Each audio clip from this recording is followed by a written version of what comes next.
Ternyata di SMA Negeri 1 Singaraja ini banyak banget ukirannya ya.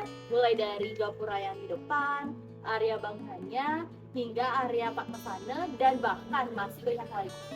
Pastinya dong Ika, karena kita sebagai warga Bali harus tetap melestarikan budaya Bali dari generasi ke generasi. Tapi gimana ya cara buat ukirannya? Karena kan banyak banget ada motifnya dan harus simetris lagi.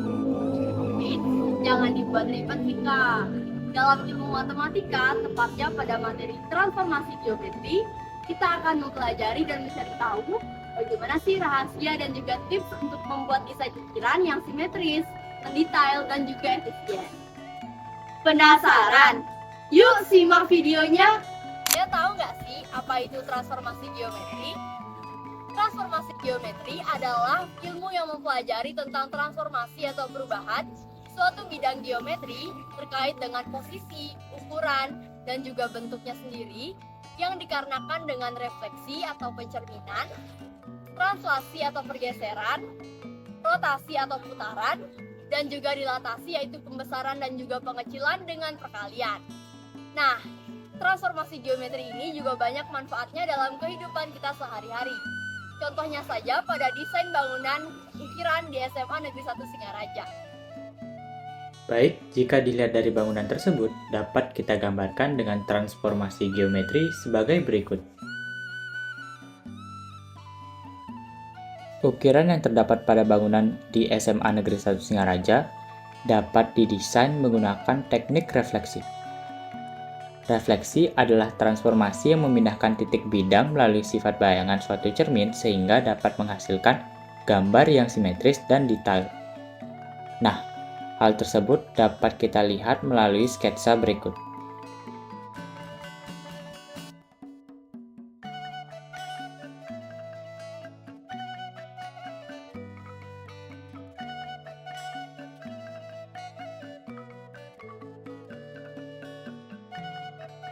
Lalu, karena tidak hanya digunakan satu buah, namun banyak, untuk itu desain dapat menggunakan teknik translasi atau pergeseran.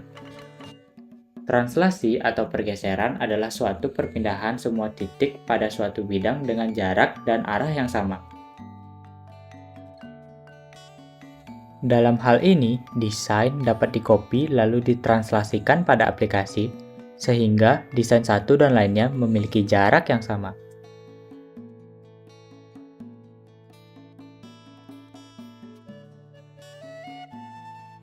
Nah, setelah dua jenis transformasi geometri yang sudah saya jelaskan sebelumnya, ada dua jenis lagi nih transformasi geometri yang akan dijelaskan oleh Yoga dan Reva.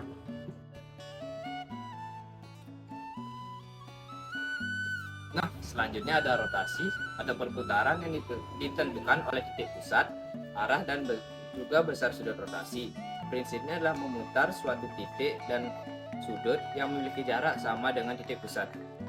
Nah, yang terakhir itu yaitu dilatasi. Dilatasi adalah transformasi yang mengubah bentuk bangun geometri entah dengan cara memperkecil ataupun memperbesar tanpa mengubah bentuk asli bangunnya. Jadi, kita bisa melakukannya dengan mengalihkan titik koordinat. Transformasi geometri meliputi dilatasi, rotasi, refleksi, dan translasi yang mengubah posisi, ukuran, dan bentuk pada objek. Refleksi memindahkan objek seperti bayangan pada cermin. Rotasi memutar objek pada titik pusat dan sudut tertentu. Translasi memindahkan semua titik pada jarak dan arah yang sama. Dan dilatasi memperbesar atau memperkecil objek tanpa mengubah bentuk dari objek tersebut. Contoh penerapan dari transformasi geometri di SMA Negeri 1 Singaraja yaitu adanya ukiran yang ada di SMA Negeri 1 Singaraja. Nah, sebelum menutup video ini, kami berdua ada pantun nih buat Pak Dwiki. Pak Dwiki suka menari. Cakep. Menarinya di pinggir kali. Cakep. Ayo belajar transformasi geometri, realisasikan dan melestarikan budaya Bali.